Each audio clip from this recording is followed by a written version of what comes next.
Basirhat two panchayat সমিতির সভাপতি সৌমেন মণ্ডল।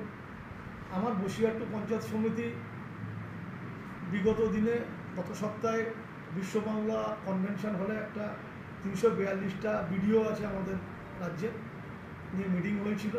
সেই মিটিংয়ে নির্মল মিশন বাংলা উপরে দাঁড়িয়ে সারা পশ্চিমবাংলায় 5টা ব্লককে পুরস্কৃত করা হয়েছে।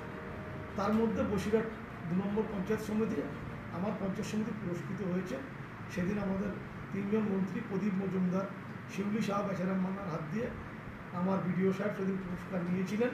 তাই বলি 342টা ভিডিওর মধ্যে পঞ্চায়েত সমিতির মধ্যে 5টা পঞ্চায়েত সমিতি পুরস্কৃত হয়েছিল। তার মধ্যে আমরা বসিরহাট পঞ্চায়েত সমিতি আছি এবং NRLM মানে যেটাকে আমরা স্বনির্ভর গোষ্ঠী বলি, স্বনির্ভর গোষ্ঠীর মধ্যে আমাদের জেলাতে আমরা প্রথম হয়েছি এবং বিভিন্ন 15 ফিনান্স, 5th SSC থেকে শুরু করে পথশ্রী থেকে শুরু করে যে উন্নয়ন প্রকল্প আছে আমরা উত্তর চব্বিশ পরগনা জেলার মধ্যে 1, 2, 3-এর মধ্যে অবস্থান করছি। আমরা উন্নয়ন করছি।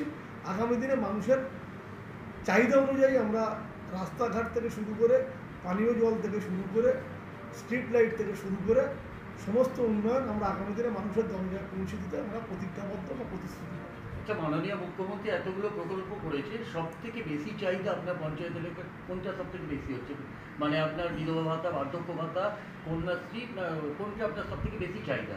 দেখুন, মমতা বন্দ্যোপাধ্যায়ের সব প্রকল্পেরই চাহিদা বেশি।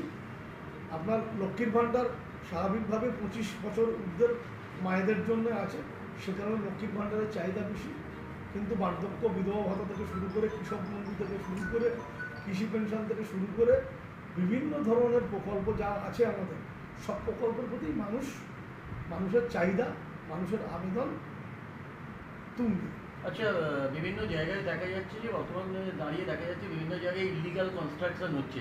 মাননীয় ফিরহাদ হাকিম মহাশয় বলেছেন যে যদি কোনো জায়গায় এরকম হয় তাহলে আমাকে খবর দিয়ে সঙ্গে সঙ্গে তার ভাঙার ব্যবস্থা হবে।